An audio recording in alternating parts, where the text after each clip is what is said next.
Gravitation chapter start करना है, law of gravitation.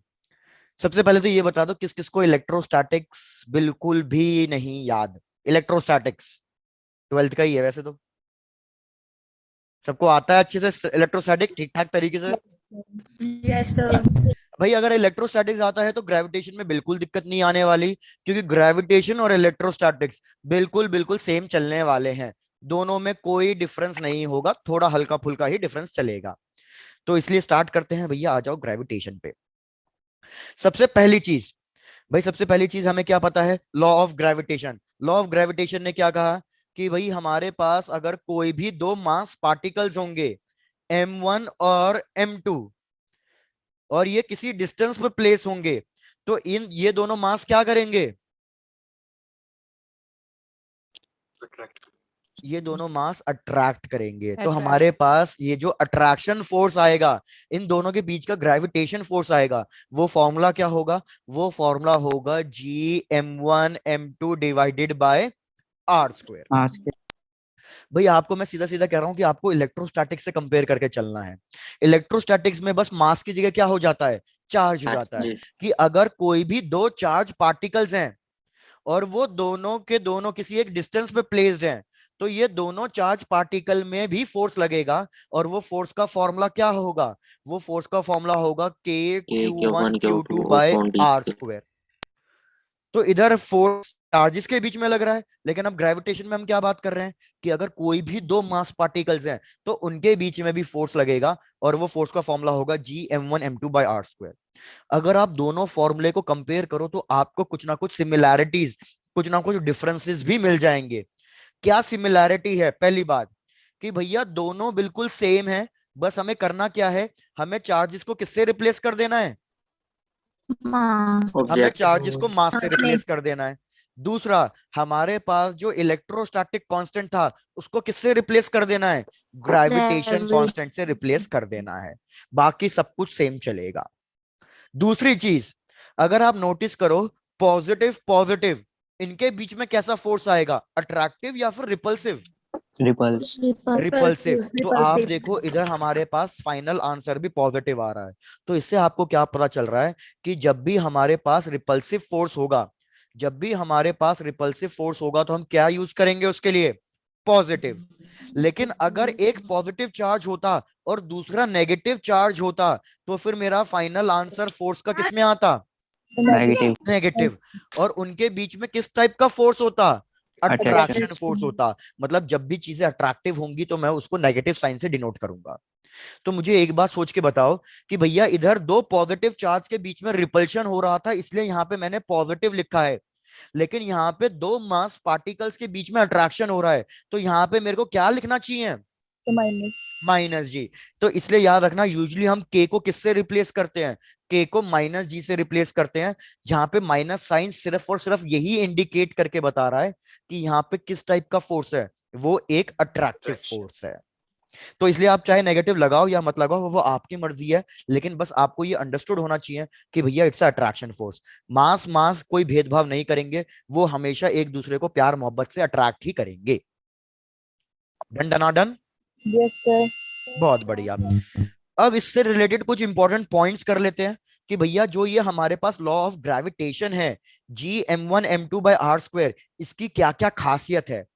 तो सबसे पहली खासियत, अगर आप चीज देखो कि भैया ये दोनों के दोनों एक्शन रिएक्शन फोर्सेस हैं। एक्शन रिएक्शन फोर्स का मतलब क्या हुआ, ये एक्शन रिएक्शन पेयर है। मतलब भाई M1 M2 को क्या करेगा, अट्रैक्ट करेगा। तो ये फोर्स कौन सी डायरेक्शन में देगा, लेफ्ट में या राइट में, सिलेक्ट। Very good. अगर भैया M1 M2 को अट्रैक्ट कर रहा है तो वो फोर्स देगा इसमें लेफ्ट डायरेक्शन में। इसको मैं नाम दे देता हूं F21। F21 का मतलब क्या हुआ, force acting on two due to one. Similarly मेरे को बताओ M2 M1 को कौन सी डायरेक्शन में फोर्स दे रहा होगा, राइट। राइट। राइट में। बहुत बढ़िया। इसका नाम दे देते हैं हम F12। F12 मतलब force acting on one due to two. तो एक्शन रिएक्शन पेयर का मतलब क्या है कि हमारा ये F12 और F21, ये दोनों के दोनों इक्वल होंगे, बस अपोजिट डायरेक्शन में होंगे। और ये सिंस अपोजिट डायरेक्शन में है लेकिन लग एक दूसरे की तरफ रहे हैं, तो इसका मतलब ये दोनों एक दूसरे को अट्रैक्ट कर रहे हैं। क्या इतनी बात क्लियर है? Yes Yes, sir. sir. मतलब ये कॉन्सेप्ट आपके कहाँ काम आएगा उस चीज को समझो। ये कॉन्सेप्ट क्वेश्चन ने एक बार बहुत सिंपल सा क्वेश्चन दिया था। क्वेश्चन ने कहा कि भैया सपोज ये है 5 किलो का और ये ऑब्जेक्ट है 5,000 किलो का, तो मेरे को बताओ कौन सा मास पार्टिकल ज्यादा फोर्स दे रहा होगा दूसरे वाले पे। बताओ कौन ज्यादा फोर्स दे रहा होगा, 5 किलो वाला सर या 5,000 किलो वाला? सर 5 किलो वाला ज्यादा फोर्स लगाएगा। Yes. तो सारी कहानी आपने पलट दी। भैया दोनों के दोनों बराबर फोर्स लगाएंगे, यही तो मतलब है एक्शन रिएक्शन फोर्स का, कि जितने फोर्स से 5 किलो वाला 5,000 को खींच रहा है उतने ही फोर्स से 5,000 वाला 5 किलो को खींच रहा है। क्या ये बात समझ में आई? Yes, sir. Yes sir. भाई रिपीट कर देता हूं, मैंने क्या बोला, मास से कोई लेना देना है ही नहीं, ये दोनों के दोनों फोर्स एक्शन रिएक्शन फोर्स है। जैसे यहां पे समझो, एक बार ये क्वेश्चन 9th क्लास में आया हुआ क्वेश्चन है। क्वेश्चन क्या कह रहा है कि भैया ये हमारी धरती है, ये हमारी धरती माता, और ये हमारा एक एप्पल। हमें पता है कि अगर मैं एक एप्पल को ड्रॉप करूंगा तो वो कहां जाएगा? 30. ग्राउंड की तरफ जाएगा। तो भैया अर्थ ने अट्रैक्ट किया एप्पल को, सॉरी, अर्थ ने अट्रैक्ट किया एप्पल को, तो एप्पल नीचे की तरफ जा रहा है। तो हमें बताना है क्या एप्पल भी अर्थ को अट्रैक्ट कर रहा है या नहीं, और अगर अट्रैक्ट कर रहा है तो क्या अर्थ भी ऊपर जा रही है, हाँ या ना? No, sir. प्रकुल एक मिनट, आप सब पहले आंसर सोच लो। प्रकुल बोलो क्या डाउट है आपको? अच्छा गलती सर से जैसे हुआ। अगर हम ऑब्जेक्ट की जगह अगर हम किसी जैसे मान लो 2 इंसान को ले लें, बिल्कुल सर एक कम मास है जैसे मान लो 30 केजी है, एक का 60 मान लो 90 केजी है। बिल्कुल। सर फिर जब ये अट्रैक्ट करेंगे मतलब जो एक दूसरे को अपनी तरफ को खींचेंगे, तो सर अच्छा जैसे मान लो अगर हाँ बोलते जाओ बोलते जाओ यार, सुन रहा हूँ, पूरा क्वेश्चन सर तो कंप्लीट जैसे करो। जैसे सर जो ज्यादा मास वाला आदमी है वो कम मास वाले को खींचेगा, तो अच्छा सर क्या वो क्रॉस नहीं कर जाएगा एक दूसरे से? तो सर चलो अगर हम समझ गया, इधर देखो इधर देखो। प्रकुल सबसे पहली बात, हम कौन से फोर्स की बात कर रहे हैं? क्या हम अप्लाइड फोर्स की बात कर रहे हैं या हम ग्रेविटेशनल फोर्स की बात कर रहे हैं? So gravitation. हम ग्रेविटेशन। ग्रेविटेशनल फोर्स की बात कर रहे हैं। ग्रेविटेशनल फोर्स किसकी वजह से लगता है? मास की वजह मास। से लगता है। ग्रेविटेशनल फोर्स का मतलब क्या है? Gmm/r²। तो क्या यहाँ पे मैंने एक का मास कंसीडर किया या दोनों का मास कंसीडर किया? दोनों का। तो ये चीज मेरी कहलाएगी म्यूचुअल क्वांटिटी। म्यूचुअल क्वांटिटी का मतलब क्या होता है कि भैया ये दोनों पे डिपेंड कर रहा है, किसी एक के मास पे डिपेंड नहीं कर रहा। तो फॉर एग्जाम्पल प्रकुल ये ले लो कि हमने क्या कर लिया, हमने एक स्टड बंदा ड्रॉ कर दिया, प्रकुल ये तुम हो, और यहाँ पे एक दूसरी लड़की ले ली। दूसरी लड़की, अगर क्लास में कोई लड़की है इस नाम की तो माइंड मत करना, दूसरी लड़की सपोज मैंने रिया ले ली। तो प्रकुल मेरा सीधे सीधे कहने का मतलब ये है कि तुम्हारा मास है 60 kg, रिया का मास है 40 kg, और तुम दोनों कमिटेड हो। तुम दोनों कमिटेड हो तो भैया जितने फोर्स से रिया तुम्हें अट्रैक्ट कर रही है उतने ही फोर्स से तुम रिया को भी अट्रैक्ट कर रहे हो। दोनों में कोई भेदभाव नहीं होगा। क्यों? क्योंकि कमिटमेंट का मतलब क्या है, रिलेशनशिप का मतलब क्या है, कि इट्स अ म्यूचुअल क्वांटिटी। क्या प्रकुल ये बात समझ में आ रही है? Yes sir. डन।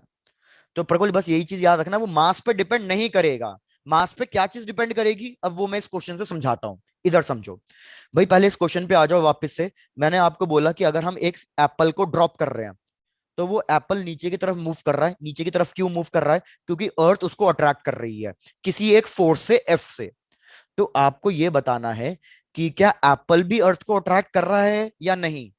अगर अट्रैक्ट कर रहा है तो कितने फोर्स से कर रहा है, और अगर अट्रैक्ट कर रहा है तो क्या अर्थ भी हमारी ऊपर की तरफ मूव कर रही है, हाँ या ना?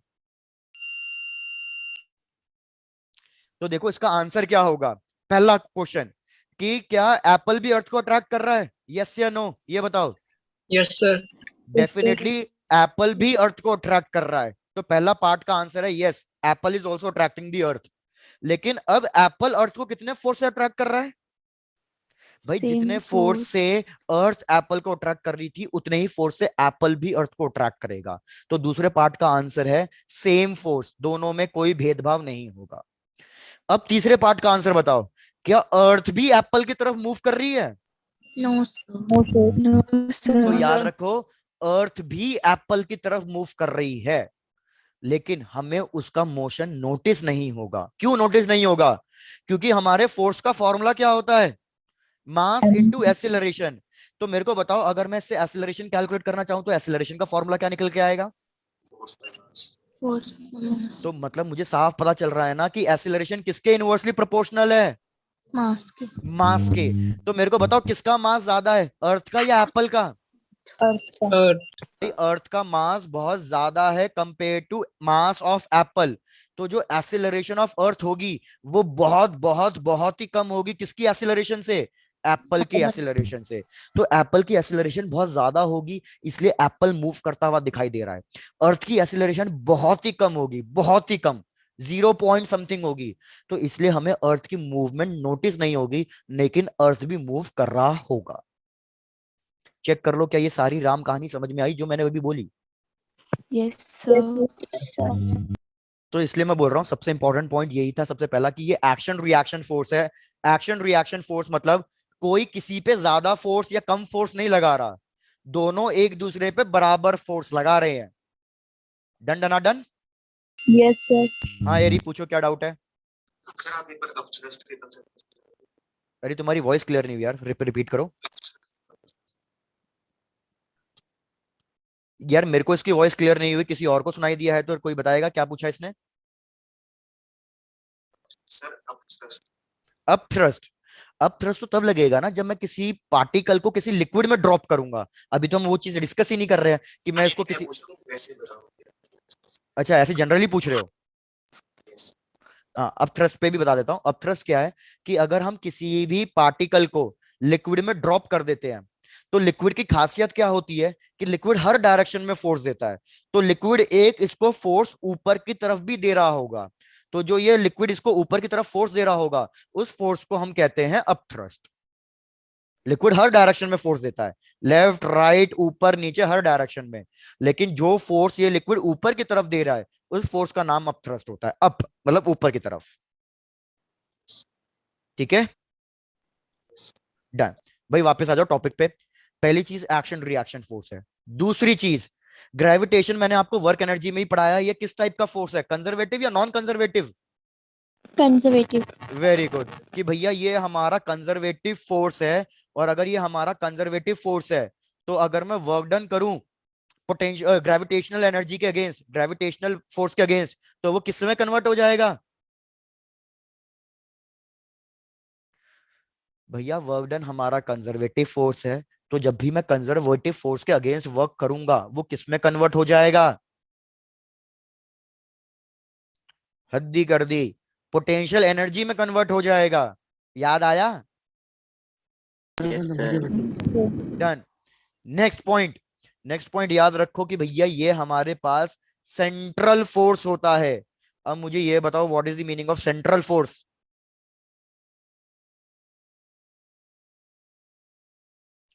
भाई क्या हो गया? सेंट्रल फोर्स का मतलब है कि यार ये हमेशा लगता है along the line joining them.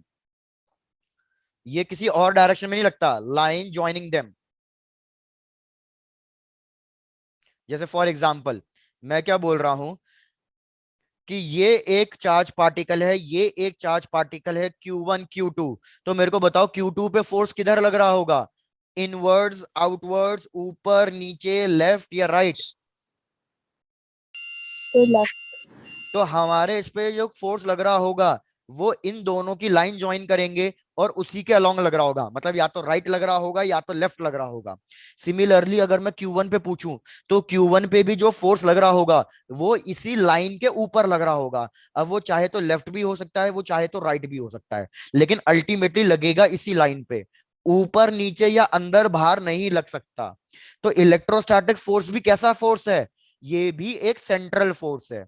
यही सेम चीज हम ग्रेविटेशन के लिए कह रहे हैं कि अगर कोई भी ग्रेविटेशन फोर्स मार्क करूं M1 और M2 के बीच का, तो M2 पे फोर्स कहीं ना कहीं लेफ्ट में लग रहा होगा या राइट में लग रहा होगा, तो M1 पे भी कहीं ना कहीं लेफ्ट या राइट पे ही लगेगा।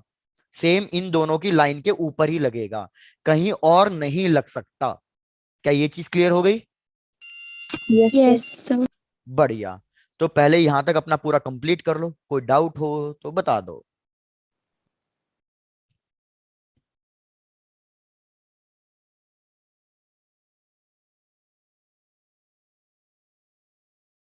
Done sir. डन, बहुत बढ़िया। तो पहले इसी पे क्वेश्चन पूछ लूं। डन। Yes sir. देखो ये एक बार क्वेश्चन आया हुआ था, तो वही क्वेश्चन मैंने आपको दिया था अभी, और मैं करा भी चुका हूं। फिर से एक बार बस देख लो। भाई क्वेश्चन था कि इधर मास है 5 kg का, और इधर मास है हमारे पास 20 kg का। सब फटाफट पोल में आंसर दे देना कि इधर मास है 20 kg का, इन दोनों के बीच का डिस्टेंस है 1 मीटर्स। तो भैया इस पे फोर्स लग रहा है कहीं ना कहीं F21, इस पे फोर्स लग रहा है कहीं ना कहीं F12। तो आपको बताना है कौन सा ऑप्शन करेक्ट होगा, कि F12 is greater than F21, second F21 is greater than F12, third कि F21 जो होगा वो 4 टाइम्स ऑफ F12 होगा, क्योंकि इन दोनों के बीच में डिफरेंस 4 टाइम्स का आ रहा है, और लास्ट ऑप्शन कि भैया ये दोनों फोर्सेस इक्वल होंगे। पहले इतना ही कर लो सॉल्व, यही बहुत बड़ी बात है।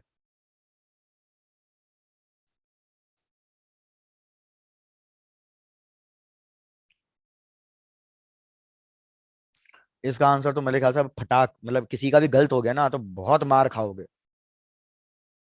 बताओ, बोलने की बात ही थी और सबने अभी भी आंसर, कुछ लोग गलत दे रहे हैं।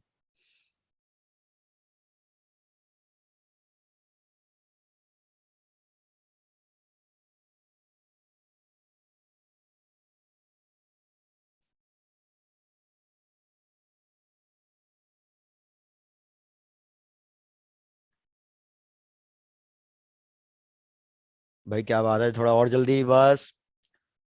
ऑलमोस्ट 60% स्टूडेंट्स तो आंसर दे चुके हैं। Very good. 35 स्टूडेंट्स ने आंसर दे दिया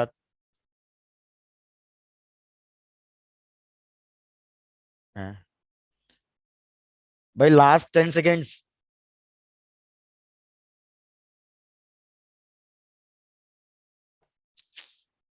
चलो, दैट्स इट। 38 स्टूडेंट्स ने आंसर दिया है अभी तक। और मैं पहले तो पूछना चाहूंगा कि कौन है ये जो क्या कहते हैं 14 बच्चे हैं जिन्होंने को अभी भी आंसर नहीं पता। अरे यार, अभी अभी तो बताया कि क्या हमारा जो ये इन दोनों का फोर्स है वो मास पे डिपेंड करेगा। इससे कोई लेना देना नहीं है। ये दोनों हमेशा एक दूसरे पे कैसा फोर्स देंगे, बराबर फोर्स इक्वल। देंगे, इक्वल फोर्स देंगे। ऑप्शन डी सही है।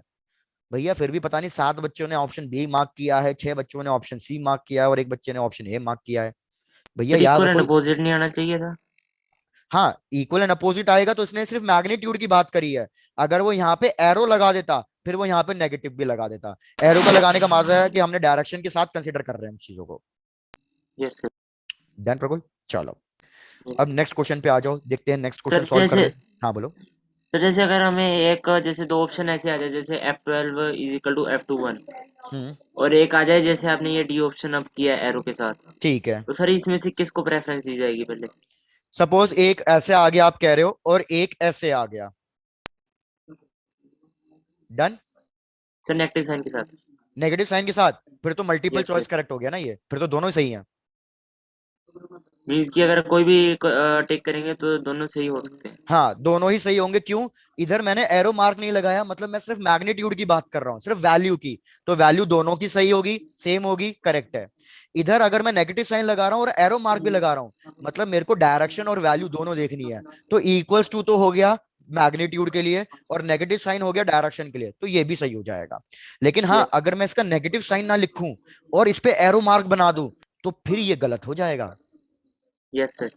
ठीक है, चलो। Thank you sir. ओके यार। नेक्स्ट क्वेश्चन देखो यार, ये नेक्स्ट क्वेश्चन इलेक्ट्रोस्टैटिक्स में भी है, इसमें भी है। सेम क्वेश्चन है। मैं एक्सपेक्ट करता हूं आप लोगों से, आप नॉन मेडिकल स्टूडेंट हो, ये क्वेश्चन तो आप फटाक से सॉल्व कर दोगे। भैया क्वेश्चन है कि हमारे पास एक इक्विलेटरल ट्रायंगल है, साइड ए ए ए, और इस इक्विलेटरल ट्रायंगल के हर एक वर्टेक्स पे मैंने मास प्लेस कर दिया एम एम एम। आपको क्या बताना है, what is the net force on any of the mass particle. Suppose ये वर्टेक्स ए ले लो, ये वर्टेक्स बी ले लो, ये वर्टेक्स सी ले लो, किसी भी एक वर्टेक्स पे नेट फोर्स फाइंड करके दे दो। क्या ये सेम क्वेश्चन आपने इलेक्ट्रोस्टैटिक्स में किया है या नहीं किया? Yes sir. बढ़िया। 1 मिनट दूंगा, इससे ज्यादा नहीं दूंगा। अगर किया होगा तो आपको आंसर पता होना चाहिए।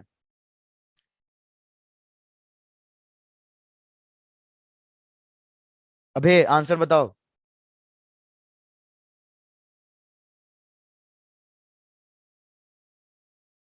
आर्यन तुम बताओ। सर इसमें यही कॉन्सेप्ट लगेगा ग्रेविटेशन वाला? हाँ ग्रेविटेशन वाले कॉन्सेप्ट लगेगा। आर्यन आपका आंसर आ गया? सर निकालता हूँ अभी।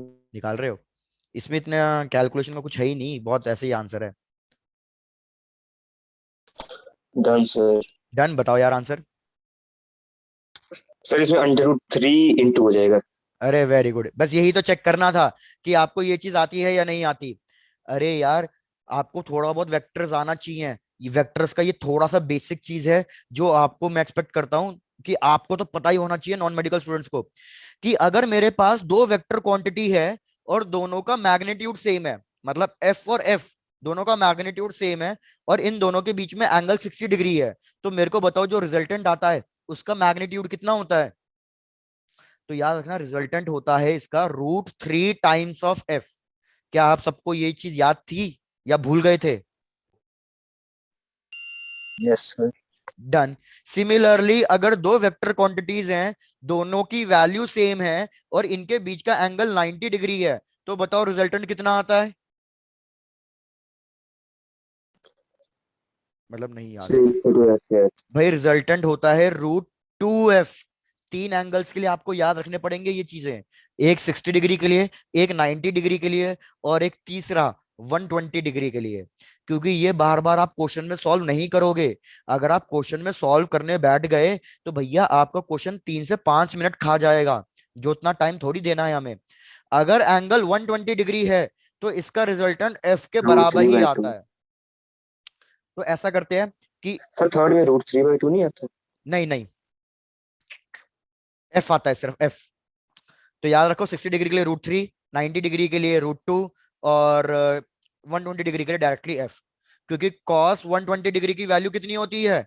-½ तो जो मेरा रिजल्टेंट का फॉर्मूला होता है a² + b² + 2ab cos theta, तो एक तो ये 2 कैंसिल हो जाएगा क्योंकि हाफ हो जाएगा यहाँ पे माइनस में, और ऊपर से ये प्लस की जगह माइनस बन जाएगा, तो एक और टर्म कैंसिल हो जाएगा, तो सिर्फ एफ बचेगा। तो मैं बोल रहा था वापस आप क्वेश्चन पे आओ। क्या कहते हैं, पहले तो एरी आप ये बता दो आपको क्या इसमें डाउट है कि ये कैसे आया, सॉल्व करके दिखाना है क्या? No sir. ठीक। नो। डन। ऐसा करते हैं हम नेट फोर्स फाइंड करते हैं पॉइंट सी पे। तो मेरे को बताओ ए पॉइंट सी पे कौन सी डायरेक्शन में फोर्स लगा रहा होगा? भाई क्या वो ऐसे ऊपर की तरफ फोर्स लगा रहा होगा? अरे भाई क्या हो गया, तुम लोगों को कोई डाउट आ रहा है क्या? No sir. एक ही बच्चा रिस्पॉन्ड कर रहा है, बाकी लोग क्या हो गया?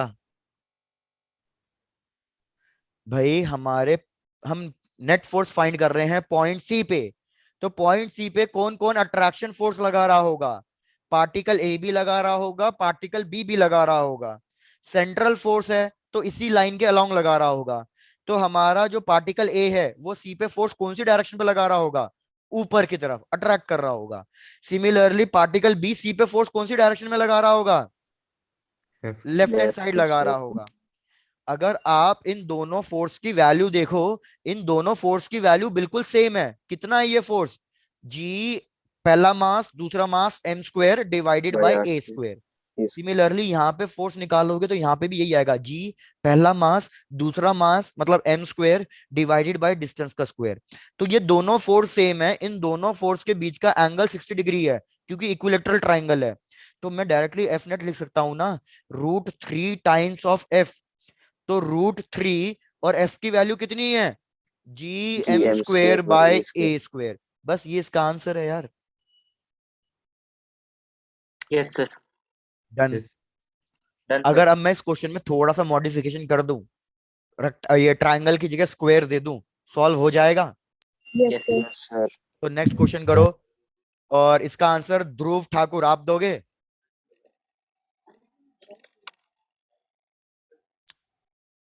क्योंकि आज तुम मेरे को नए दिख रहे हो क्लास में। भैया ये हमारे पास एक स्क्वायर है, इसके हर एक वर्टेक्स पे मास m साइड की वैल्यू a। किसी भी एक मास पार्टिकल पे नेट फोर्स फाइंड कर दो, किसी भी एक मास पार्टिकल पे नेट फोर्स फाइंड कर दो। चलो कैलकुलेट करना करो भैया, स्टार्ट।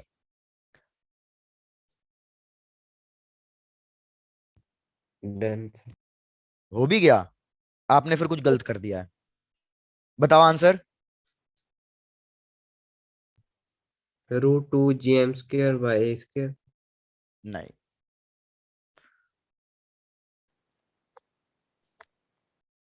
बाकी अजय आपने जहां तक सर ये कैलकुलेट किया है ना, ये सही है, लेकिन इसके बाद एक और स्टेप अभी बाकी है, यस। थोड़ा सा और सोच सर लो। एक और पार्टिकल। हाँ वेरी गुड एरी। अब बताना मत एरी, आप बाकियों को देखते हैं कैलकुलेट कर पाते हैं या नहीं कर पाते। हेमंत आज बड़ा शांत हो, समझ में आ रहा है? सर बता दो, भूल गया पिछले वाला कंसेप्ट और। पिछले वाला कॉन्सेप्ट भूल गए? चलो भाई, हम क्या कह रहे हैं, सपोज किस पे नेट फोर्स फाइंड करूं, पहले तो आप ये बताओ किस पे कैलकुलेट डी। करूं। बी पे? डी पे, डी पे। डी पे, चलो डी पे। तो सबसे पहले मेरे को बताओ, डी को अट्रैक्ट करने वाले कितने लोग और हैं? तो 3। 3 है भैया। ए भी अट्रैक्ट कर रहा होगा, बी भी अट्रैक्ट कर रहा होगा, सी भी अट्रैक्ट कर रहा होगा, क्योंकि इन तीनों पे मास है। तो अगर मैं ए की वजह से फोर्स मार्क करूं तो ए की वजह से फोर्स लग रहा होगा ऊपर की तरफ, सी की वजह से फोर्स मार्क करूं तो प्रकुल किधर लग रहा होगा? सर किसकी तरफ? सी की वजह से सी की सर, इस right side. Right side, very good.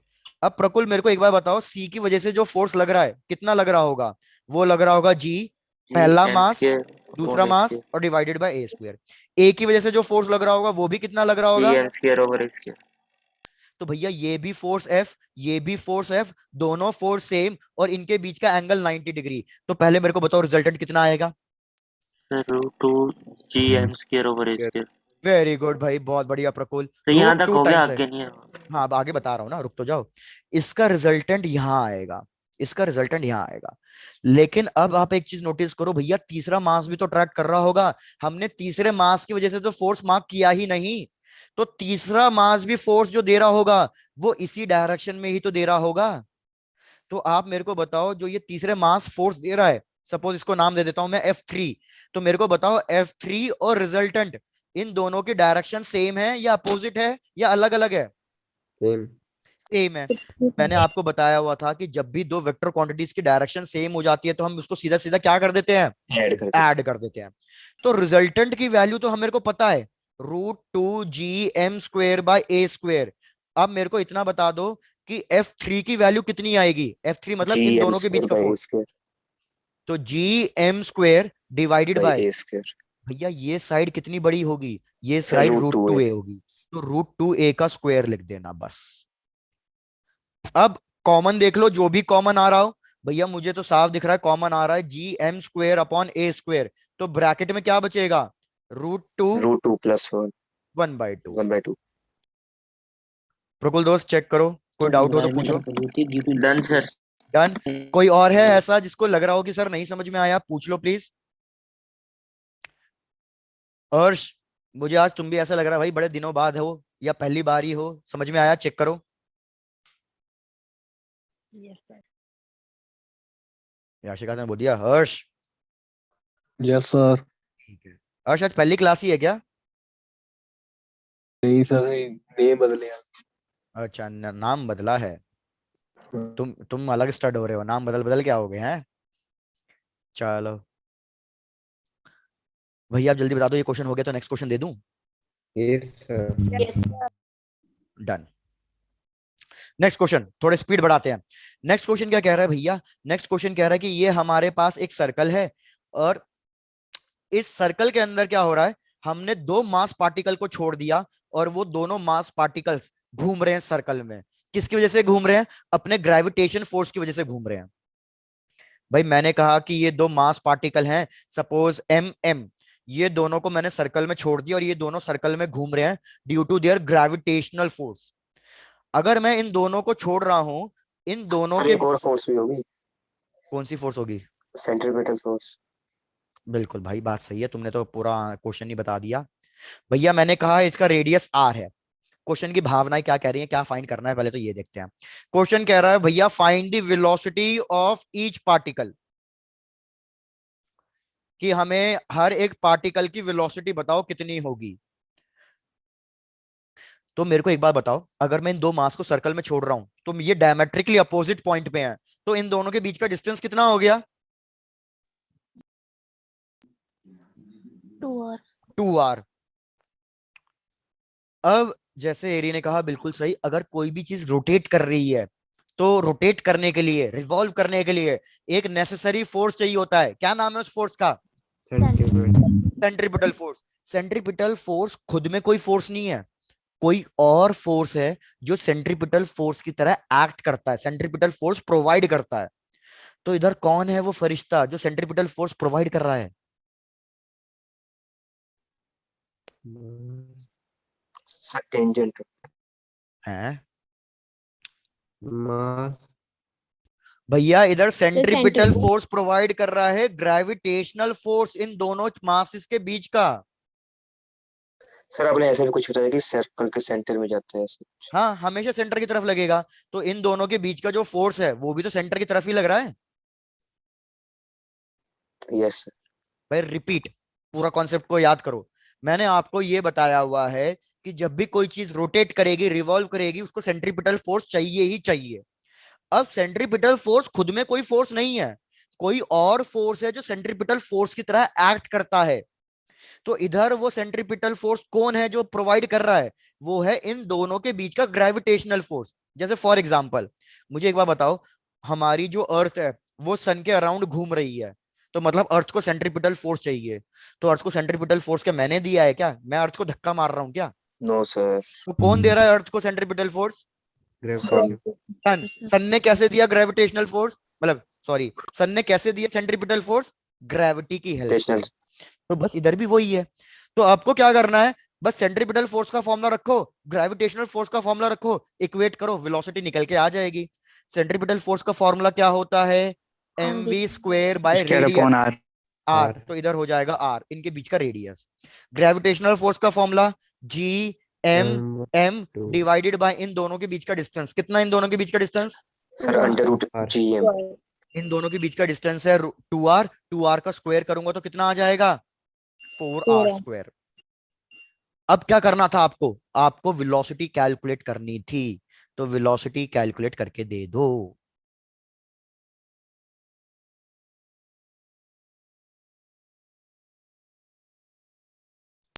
√gm/2. Very good. तो ये हो जाएगा G M divided bye 4r।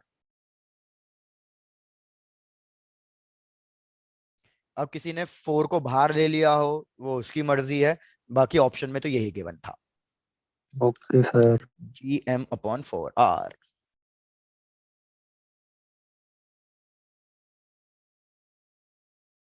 Yes. Sir. अब इसी को मैं क्वेश्चन को थोड़ा सा डिफिकल्ट बना दूं तो प्लीज सॉल्व करके दे दोगे क्या? Yes sir. Yes, sir. No sir. चलो डन। इस क्वेश्चन को बस हल्का सा कॉम्प्लिकेटेड कर रहे हैं और कुछ बड़ी बात नहीं कर रहे हम।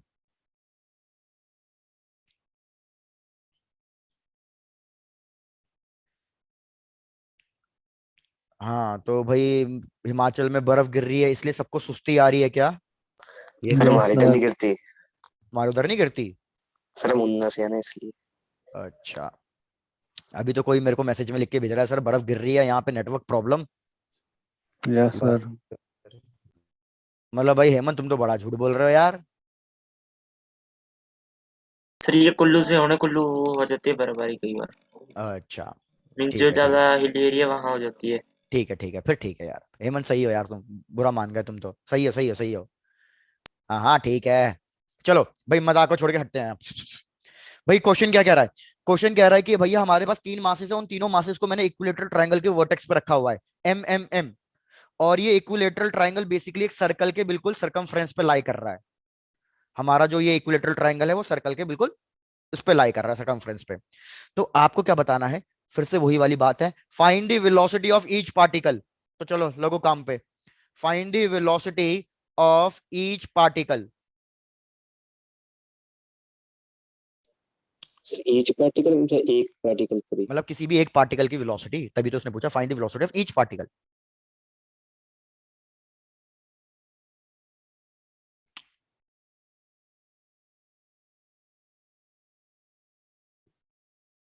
तो चेक करो उसको कैसे कैलकुलेट करोगे आप।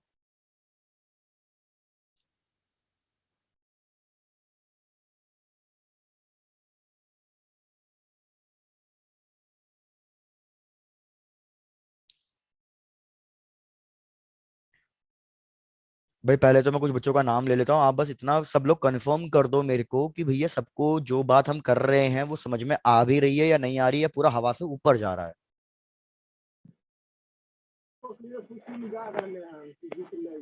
अमित, तुम्हारा माइक अनम्यूट हुआ है तो पहले तुम ही बता दो, समझ में आया? Yes sir. ठीक है।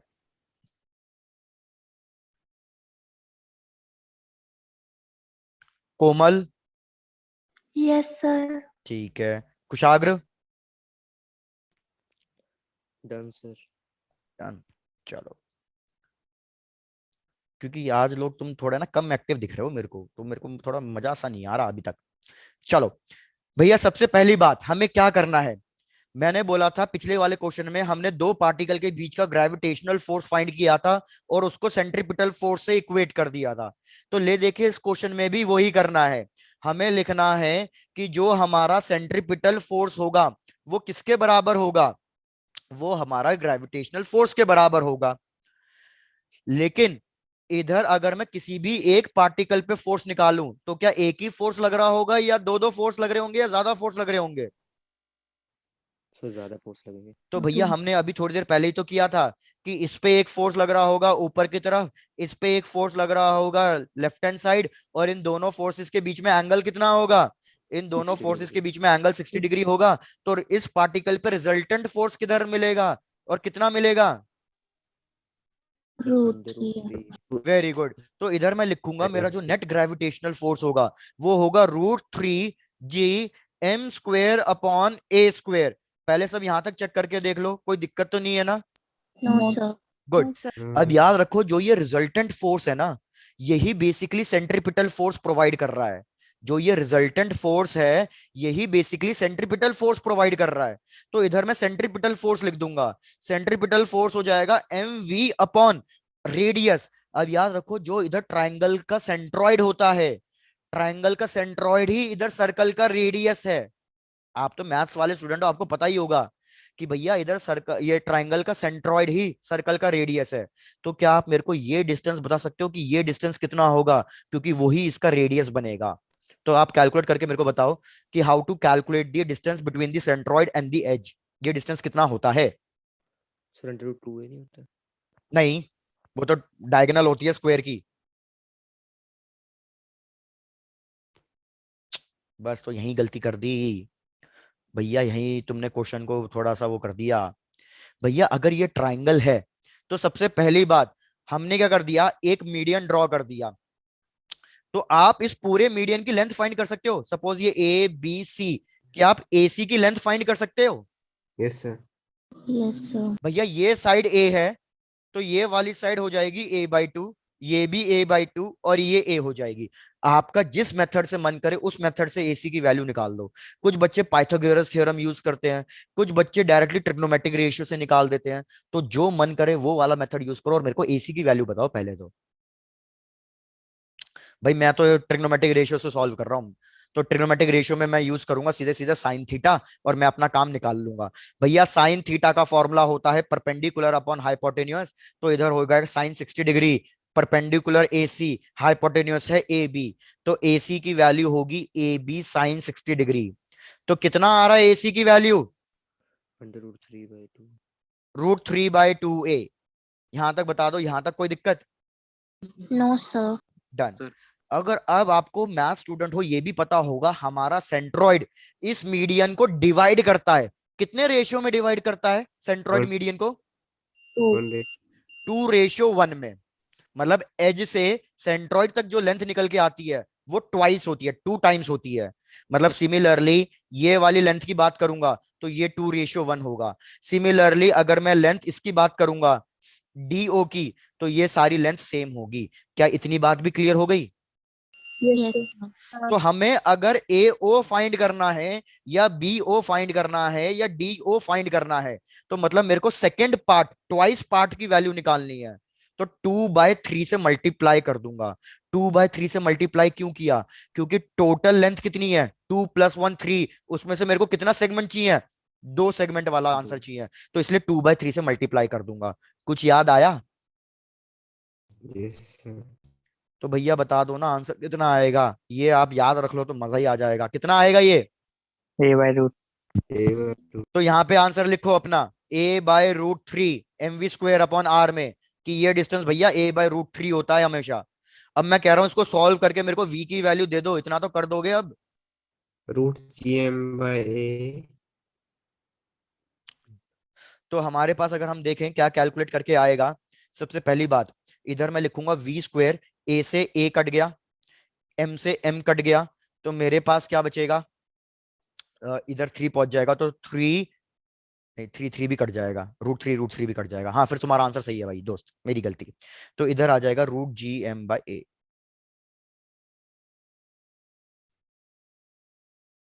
यही आ रहा था answer. Yes, sir. Good शबी good.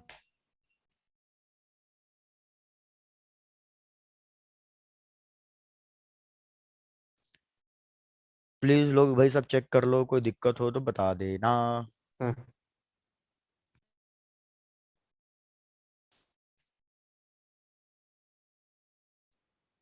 Done, चलो भाई बहुत बढ़िया। तो यहां तक हमारी सारी बात हो गई है फोर्सेस के बारे में। अब बस मेरे को एक काम और करके दे दो। अभी तक हमने क्या डिस्कस किया, अभी तक हम कह रहे हैं कि भैया इलेक्ट्रोस्टैटिक फोर्स और ग्रेविटेशनल फोर्स सेम सेम है, लेकिन कुछ तो डिफरेंसेस भी होंगे।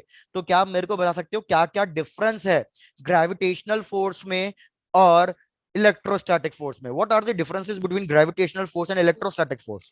क्या सर डिफरेंस होगा? इलेक्ट्रोस्टैटिक फोर्स में हम चार्जेस लेते हैं, उसमें मास मासेस लेते हैं, लेते हैं। उसमें ठीक चार्ज है, लेते हैं। और सर ये इनके अट्रैक्टिव और रिपल्सिव दोनों फोर्स होती है। वेरी गुड भैया, हमारा इलेक्ट्रोस्टैटिक फोर्स अट्रैक्टिव और रिपल्सिव दोनों हो सकता है, लेकिन जो हमारा ग्रेविटेशनल फोर्स है वो हमेशा कैसा होता है? वो हमेशा अट्रैक्टिव ही अट्रैक्टिव। होता है। बिल्कुल। और बताओ, और क्या डिफरेंस बता सकते हो?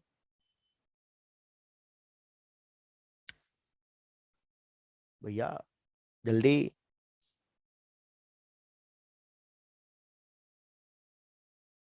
अरे शांत नहीं बैठना है, जल्दी बताओ। और क्या क्या माइंड में आ रहा है, क्या डिफरेंस है ग्रेविटेशनल फोर्स में और इलेक्ट्रोस्टैटिक फोर्स में? ग्रेविटेशनल फोर्स बड़े डिस्टेंसेस पे भी एप्लीकेबल होता है और इलेक्ट्रोस्टैटिक छोटे डिस्टेंसेस पे ही भाई होता है। बहुत बढ़िया। याद रखो हमारा ग्रेविटेशनल फोर्स सबसे वीकेस्ट फोर्स है। ये सबसे वीक तो है, लेकिन ये सबसे लार्ज डिस्टेंस, लॉन्ग रेंज या लार्ज रेंज के लिए अप्लाई होता है। वेरएस मेरा इलेक्ट्रोस्टैटिक फोर्स स्ट्रॉन्ग फोर्स तो है, लेकिन ये सिर्फ और सिर्फ छोटे डिस्टेंस के लिए एप्लीकेबल होता है। एक तो ये वाला पॉइंट है। और तीसरा पॉइंट जो इंपॉर्टेंट पॉइंट हमें डिस्कस करना था वो ये है कि यार जो हमारा इलेक्ट्रोस्टैटिक फोर्स होता है वो मीडियम पे डिपेंड करता है, क्योंकि हमारे इलेक्ट्रोस्टैटिक कांस्टेंट की वैल्यू मीडियम के हिसाब से होती है। जैसे इलेक्ट्रोस्टैटिक कांस्टेंट की वैल्यू आप सबको पता है 9 इंटू 10⁻⁹ होती है, लेकिन ये किसके लिए होती है? ये सिर्फ वैक्यूम के लिए होती है। मीडियम के लिए ये वैल्यू चेंज हो जाती है। लेकिन हमारा ग्रेविटेशनल फोर्स क्या मीडियम पे डिपेंड करता है? No sir. वो मीडियम पे डिपेंड नहीं करता। It does not depends upon medium. इसलिए इस जी को हम यूनिवर्सल ग्रेविटेशन कांस्टेंट कहते हैं। इलेक्ट्रोस्टैटिक कांस्टेंट को यूनिवर्सल कांस्टेंट नहीं कहते हैं हम। yes, sir. और ग्रेविटेशन कांस्टेंट की वैल्यू मैंने लिख दी है, ये याद रख लेना, 6.67 इंटू 10⁻⁻11। बाकी ये तो खैर हमेशा एग्जाम में गिवन होगी ही होगी। यहां तक भी क्लियर है? तो मैं अपने नेक्स्ट टॉपिक पे बढ़ना चाहता हूं, चेक करके Yes. बताओ, कोई दिक्कत है तो पूछ लो। No, sir. No sir. बढ़िया। अब मैं थोड़ा सा इलेक्ट्रोस्टैटिक की तरफ बढ़ रहा हूं, तो इलेक्ट्रोस्टैटिक से ही कंपैरिजन करके चलेंगे भैया, मेरे को बता देना। नेक्स्ट टॉपिक है हमारा शेल थ्योरम। सबसे पहला केस, सबसे पहला केस में क्या क्या पहली बार सुन रहे हो या? Yes sir. नहीं, पहली बार हेडिंग पहली बार सुन रहे होगे, कॉन्सेप्ट पहली बार नहीं होगा, क्योंकि इलेक्ट्रोस्टैटिक्स में यार पूरा आता है। ताकि देख लो, अभी हम कोई भाग थोड़ी गए, यहीं हूं मैं, अभी पूछ लेना भाई। सबसे पहला कॉन्सेप्ट, पहला कॉन्सेप्ट क्या कह रहा है कि मैंने क्या किया, मैंने एक सपोज हॉलोस्फेयर ले लिया, मैंने लिया एक ये हॉलोस्फेयर, या फिर इसको सॉलिड स्फेयर, कुछ भी अज्यूम कर लो। मैं क्या कह रहा हूं कि भैया इस सॉलिड स्फेयर या हॉलोस्फेयर से बाहर पे मैंने कोई पॉइंट पी पे एक पार्टिकल रख दिया है, जिसका डिस्टेंस है सपोज स्मॉल r, तो मेरे को बताओ इन दोनों के बीच में ग्रेविटेशनल फोर्स कितना लगेगा। तो मैं आपको याद दिला देता हूं, हमने शेल थ्योरम इलेक्ट्रोस्टैटिक्स में जो पढ़ी है, हमने उसमें क्या पढ़ा हुआ है भैया। इलेक्ट्रोस्टैटिक्स में ये थ्योरम बताई जाती है कि अगर कोई भी हमारा कंडक्टिंग स्फीयर है, याद रखो मैं दोनों एक साथ साथ पढ़ा रहा हूं एक तरीके से, अगर हमारा कंडक्टिंग स्फीयर है और इस पे चार्ज यूनिफॉर्मली डिस्ट्रीब्यूटेड है, और मैं किसी एक आउटसाइड पॉइंट पे इलेक्ट्रिक फोर्स या इलेक्ट्रिक फील्ड फाइंड करना चाहता हूं, तो मेरा ये पूरा का पूरा स्फीयर किसकी तरह एक्ट करता है, ये पूरा का पूरा स्फीयर मेरा पॉइंट चार्ज की तरह एक्ट करता है। क्या ये चीज इलेक्ट्रोस्टैट में पढ़ी थी या नहीं पढ़ी थी? Yes sir. तो यही चीज मैं यहाँ ग्रेविटेशन में पढ़ा रहा हूं कि भैया मेरा जो पॉइंट पी है जिसपे मैं फोर्स फाइंड करना चाहता हूं, क्या वो इस स्फीयर के इंटीरियर है या एक्सटीरियर है? Exterior. वो इसके एक्सटीरियर है, वो इसके बाहर है। तो ये पूरा का पूरा स्फीयर किसकी तरह एक्ट करेगा? ये पूरा का पूरा स्फीयर एक पॉइंट मास की तरह एक्ट करेगा।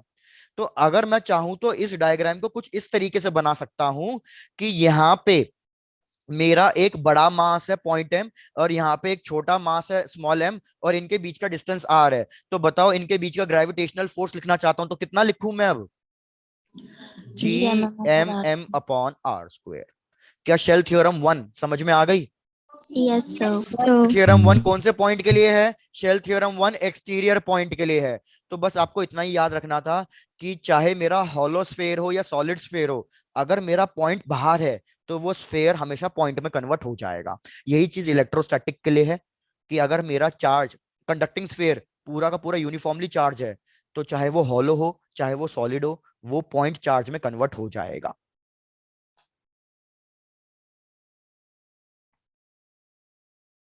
यस। चलो Yes, sir. नेक्स्ट पे आते हैं।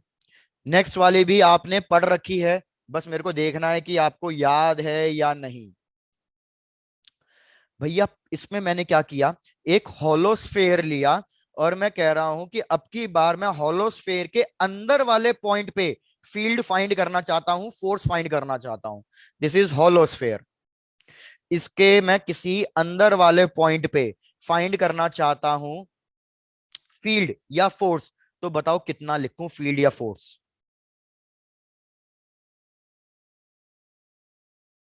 भाई बता दो, याद है या नहीं? नहीं याद? तो याद रखो, अगर हमारा हॉलो स्फीयर है तो उसके अंदर वाले पॉइंट पे हमेशा फोर्स या फील्ड कितनी आएगी? हमेशा 0 आएगी। क्या ये चीज याद आ गई? सर फोर्स और फील्ड अलग होती है फोर्स या और फील्ड सेम? नहीं, सेम होता है, बस फॉर्मूले का डिफरेंस है, कॉन्सेप्ट सेम है। चलो मैं आप उस पे भी डिस्कस कर लूंगा, पहले आप यहां से कंप्लीट कर लो, उस पे भी डिस्कस कर लूंगा,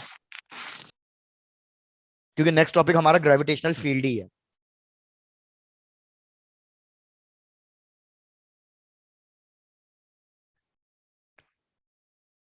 यहां तक हो गया सबका? Yes sir. डन। अब ये चीज मैं थोड़ी सी एडिशनल इन्फॉर्मेशन के लिए दे रहा हूं, बस इसको समझ लो, वापस फिर इसी टॉपिक पे घूम फिर के आएंगे क्योंकि किसी एक बच्चे का डाउट है। भाई अगर आपको याद हो, हमारे पास है ना 3 टाइप के नॉन कॉन्टैक्ट फोर्स होते हैं, बचपन से पढ़ते आ रहे हैं। क्या आप मेरे को याद दिलाओगे कौन कौन से 3 टाइप के नॉन कॉन्टैक्ट फोर्स होते हैं? सर ग्रेविटेशनल फोर्स और एक हो गया इलेक्ट्रोस्टैटिक, और तीसरा कौन सा होता है? एमजी वेट वाला। अबे मैग्नेटिक। ये 3 फोर्स हमारे नॉन कॉन्टैक्ट फोर्स होते हैं, ग्रेविटेशनल फोर्स, इलेक्ट्रोस्टैटिक फोर्स और मैग्नेटिक फोर्स। याद रखो इन तीनों फोर्सेस को फील्ड फोर्स भी कहलाया जाता है। फील्ड फोर्स क्यों कहलाया जाता है? क्योंकि भैया हमारी अर्थ, जैसे फॉर एग्जांपल अगर मैं किसी भी ऑब्जेक्ट को ड्रॉप कर रहा हूं तो ये नीचे ही क्यों जा रही है? क्योंकि ग्रेविटी नीचे लग रही है। क्योंकि होता क्या है, अगर ये हमारी अर्थ है तो इसके पास भी एक ग्रेविटेशनल फील्ड होती है, एक फील्ड होती है। अब मेरा जो भी ये पार्टिकल है ये इस फील्ड के अंदर है, तो हमारी अर्थ उस पर फोर्स लगाएगी ही लगाएगी। और अर्थ अट्रैक्ट करेगी, तो इसलिए ये इसको अंदर की तरफ खींच लेगा। सेम चीज इलेक्ट्रोस्टैट्स के साथ भी होता है कि अगर ये कोई एक चार्ज है तो इसके आसपास भी एक रीजन क्रिएट हो जाता है। चार्ज की फील्ड को हम क्या कहते हैं? Electric field. Electric field. Electric अगर field. इसके अंदर कोई दूसरा चार्ज आया तो इस पे फोर्स लगेगा, अगर कोई चार्ज इस फील्ड के बाहर आया तो इस पे कोई फोर्स लगेगा क्या? नहीं, नो कोई सर। फोर्स नहीं No, लगेगा। sir. और यही सेम काम मैग्नेट भी करती है। 10th क्लास में ही पढ़ा होगा कि भैया मैग्नेट के पास मैग्नेटिक फील्ड होती है और वो उसकी हेल्प से मैग्नेटिक फोर्स एक्सर्ट करते हैं। तो मतलब मैं आपको कहना क्या चाह रहा हूं, फोर्स अल्टीमेटली लग किसकी वजह से रहा है? फोर्स अल्टीमेटली फील्ड की वजह से लग रहा है। तो इसलिए ये दोनों चीजें सेम ही होती हैं। बस दिक्कत क्या है? फोर्स म्यूचुअल क्वांटिटी है। म्यूचुअल क्वांटिटी मतलब फोर्स में दोनों चार्जेस को कंसीडर करना पड़ता है। लेकिन फील्ड का फॉर्मूला क्या होता है?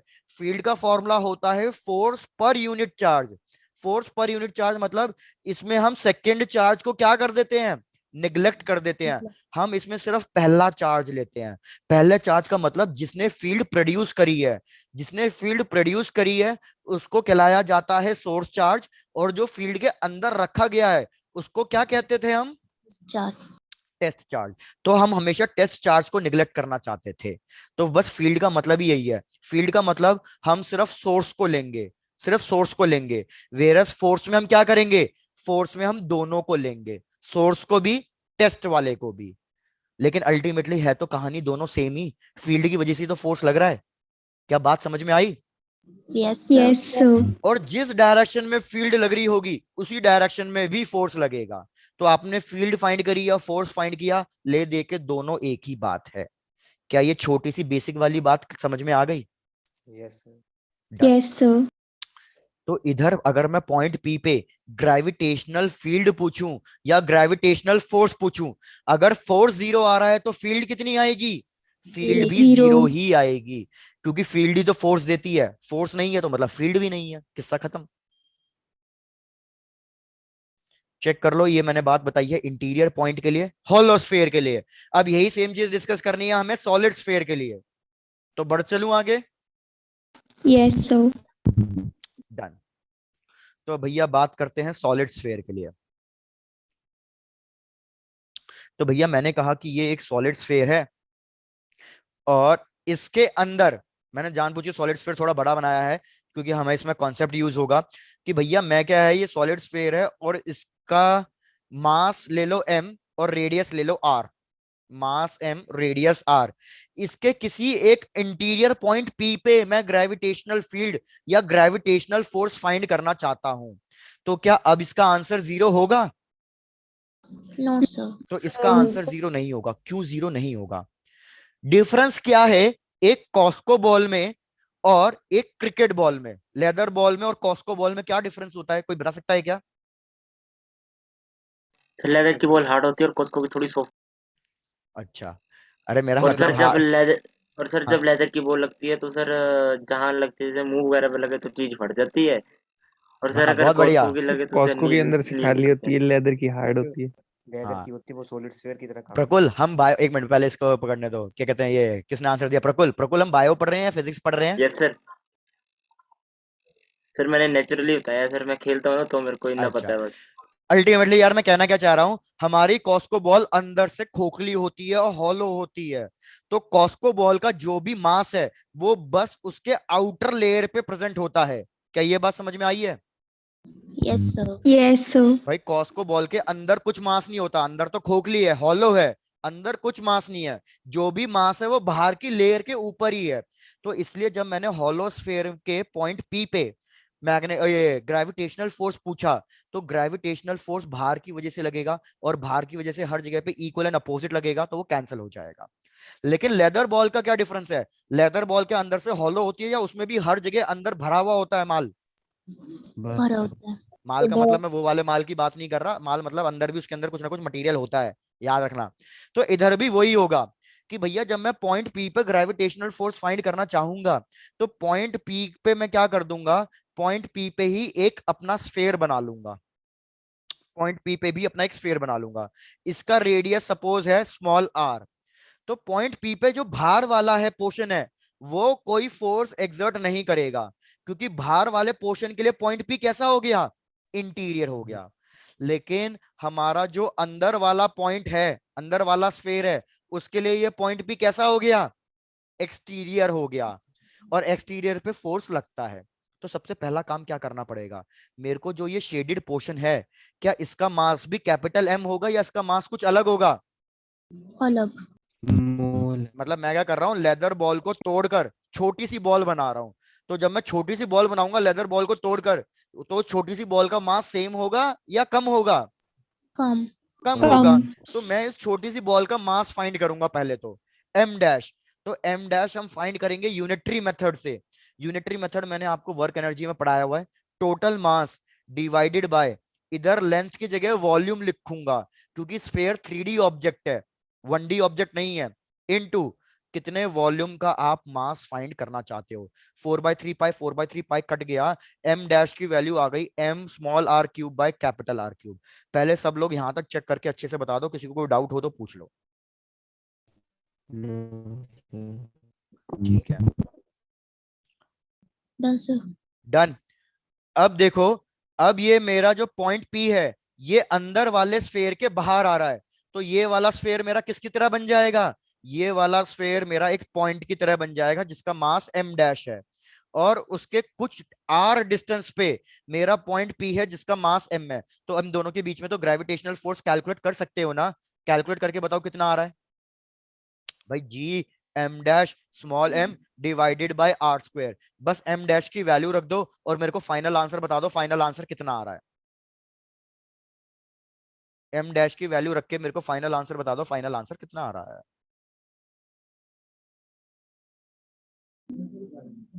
GMRM over R cube। Very good, बहुत बढ़िया।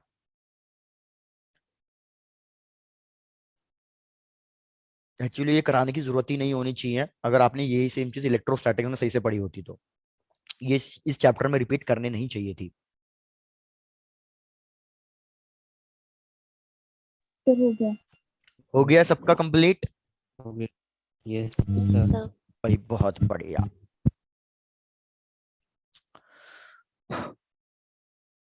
तो अब मैं एक क्वेश्चन दे रहा हूं, ट्राई कर लेना।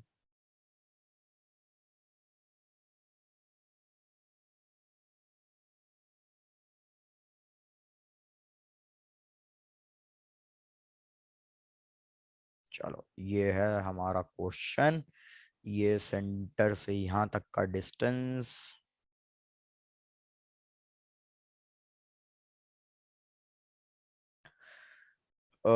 सॉरी इसको ले लो आप, कितना लें इसको, 8m ले लेते हैं। चलो देखते हैं क्वेश्चन, सुनो क्वेश्चन क्या है। क्वेश्चन कह रहा है कि भैया हमारे पास एक स्फेयर है, बड़ा स्फेयर, और उसका मास है 8m और इसका रेडियस कितना है, इसका जो ये रेडियस है वो है 2r। ठीक है, इस स्फेयर में से मैंने एक छोटा सा स्फेयर कट करके बाहर निकाल लिया। तो जो आपको ये ग्रे कलर का मैंने स्फेयर ड्रॉ किया है, ये बेसिकली एक कैविटी है, मतलब इतना पार्ट मैंने रिमूव कर दिया। आपको क्या बताना है, what will be the gravitational force on the particle small m due to the remaining portion. ये जो हमारे पास रिमेनिंग पोर्शन बच रहा है, इसकी वजह से कितना ग्रेविटेशनल फोर्स लग रहा होगा, किस पे, पॉइंट MP पे। समझ में आ गया क्वेश्चन सबको? Yes sir. बढ़िया। सेंटर से इस पार्टिकल m तक का डिस्टेंस हमें दे रखा है, कुछ भी डिस्टेंस ले लो, मेरे को बताओ कितना डिस्टेंस लूं, आप बता दो, उतना ही डिस्टेंस ले लेता हूं मैं। 4 मीटर। 4 मीटर मतलब 4r ले लो। चलो ट्राई टू कैलकुलेट।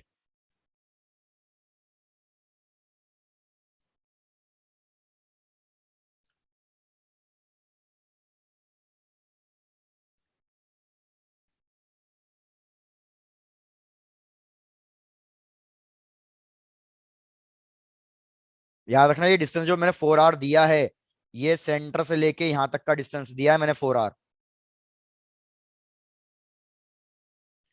सबसे पहले तो यार आप इस वो छोड़ो, आप सबसे पहले ये बताओ इसको कैसे कैलकुलेट करोगे, आप मेरे को मेथड बताओ कैसे कैलकुलेट करेंगे हम। टोटल माइनस सेकंड का स्क्वायर। Very good. इसका तरीका क्या होता है, कि पहले आप ये अज्यूम कर लो कि मैंने इसमें कोई कैविटी बनाई ही नहीं है, ये पूरा का पूरा स्फेयर है, 8m का पूरा स्फेयर है। तो मेरे को बताओ, अगर ये पूरा का पूरा स्फेयर है तो इसको मैं नाम देता हूं बिगर स्फेयर। तो मेरे को बताओ, जो मेरा पॉइंट पी है वो बिगर स्फेयर के बाहर है या अंदर है? बाहर। तो इसके लिए मेरी शेल थ्योरम 1 लगेगी। तो शेल थ्योरम 1 क्या कहती थी कि ये मेरा पूरा स्फेयर किस में कन्वर्ट हो जाएगा? पॉइंट पॉइंट में कन्वर्ट हो जाएगा। तो मेरे को बताओ, अगर ये पूरा स्फेयर पॉइंट में कन्वर्ट हो गया है तो इन दोनों के बीच में डिस्टेंस कितना हो गया? 4r। तो क्या मैं इन दोनों के बीच में ग्रेविटेशनल फोर्स लिख सकता हूं? इन दोनों के बीच में ग्रेविटेशनल फोर्स होगा g 8m इंटू दूसरा मास स्मॉल m, और इन दोनों के बीच का डिस्टेंस कितना है? 4r। तो 4r का स्क्वायर करूंगा तो कितना आ जाएगा? 16 पहले स्टेप 1 में चेक कर लो, कोई दिक्कत हो तो बता दो। No sir. डन। फिर हमारा कॉन्सेप्ट क्या कहता है कि आप जो ये हमने कैविटी प्रोड्यूस करी है, जो चीज रिमूव की है, उसको भी एक स्फेयर की तरह मानो, और इस स्फेयर की वजह से पॉइंट पी पे फोर्स फाइंड करो। तो मेरे को बताओ सबसे पहली बात कि ये पॉइंट पी इस छोटे स्फेयर के अंदर है या बाहर है? बाहर। तो ये छोटा स्फेयर भी किस में कन्वर्ट हो जाएगा? पॉइंट्स में। पॉइंट मास में कन्वर्ट हो जाएगा। इसका सेंटर से लेके यहां तक का डिस्टेंस कितना लिखूं? 3r। Very good. इसका डिस्टेंस 3r हो जाएगा। क्या किसी को डाउट है कैसे? भैया 2r इसका रेडियस है, तो ये रेडियस का भी हाफ हो गया, तो 2r का हाफ कितना हो जाएगा? r। तो मतलब हमारा ये यहां से लेके यहां तक r है, यहां से लेके यहां तक r है, तो ये वाला पोर्शन मेरे को कट करना है, तो टोटल कितना बचेगा? 3r। 3r। अब मेरे को बताओ कि ये जो मैंने पार्ट कट किया है, जो पार्ट मैंने कट किया है, क्या उसका मास कितना होगा? 8m होगा या उससे कम होगा? कम होगा। कम तो होगा। कम होगा, तो क्या इसका मास m डैश लिख के m डैश की वैल्यू कैलकुलेट करके दे सकते हो कितना आएगा? Yes sir. तो m डैश कैसे कैलकुलेट करेंगे? सब स्टेप देख लेना भाई, किसी को डाउट हो तो प्लीज प्लीज पूछ लेना। भैया टोटल मास जो है 8m divided by total volume, total volume होगा 4/3 पाई r क्यूब। कितना रेडियस था उसका? 2r था। 2r। मेरे को कितने पोर्शन का फाइंड करना है? 4/3 पाए आर वाले पोर्शन का फाइंड करना है। तो चेक करो क्या क्या कट गया, क्या क्या बच गया। 4/3 पाए 4/3 पाए कट गया। चेक करो कितना आंसर आ रहा है। 8m/8r³ into are cube. तो क्या बचेगा आंसर? m/। m। बस m बचेगा। तो अगर इस पूरे स्फेयर का मास 8m था, तो इस छोटे वाले स्फेयर का मास कितना है? m है। तो इन दोनों के बीच में बताओ ग्रेविटेशनल फोर्स अब कितना लिखूं? इन दोनों के बीच का ग्रेविटेशनल फोर्स होगा Gmm अपॉन। 9 स्क्वायर। अब ये तो कैविटी है, कैविटी का मतलब होता है एक तरीके का नेगेटिव मास। तो जब आपको नेट फोर्स निकालना है रिमेनिंग पोर्शन की वजह से, तो इन दोनों फोर्सेस के साथ क्या कर देना चाहिए हमें? सब्ट्रैक्शन। सब्ट्रैक्शन। तो बस सब्ट्रैक्ट करो और फाइनल आंसर बता दो यार, बस इतना ही किस्सा था।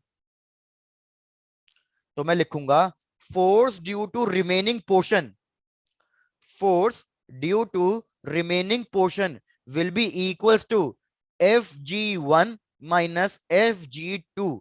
तो Fg1 की वैल्यू थी G into 8m into small m divided by 16r² minus G, और ये कितना था? m upon 9r²। इसको सब्ट्रैक्ट कर दो और जो भी आंसर आए वो बस आंसर बता दो। आंसर नेगेटिव में आ सकता है क्योंकि मेरे को ये पता नहीं था कौन सा फोर्स छोटा है कौन सा फोर्स बड़ा है। तो अगर आंसर नेगेटिव में भी आ रहा है तो कोई दिक्कत नहीं है, नेगेटिव साइन को हम फाइनल में निगलेक्ट कर सकते हैं, कोई बड़ी बात नहीं है।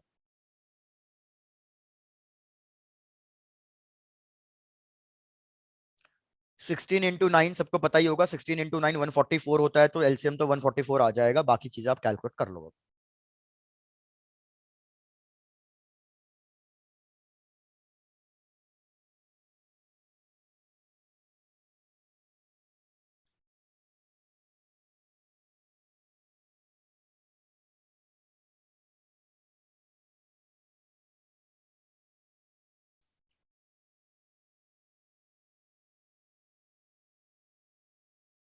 राजवीर चेक करो क्लियर है या नहीं।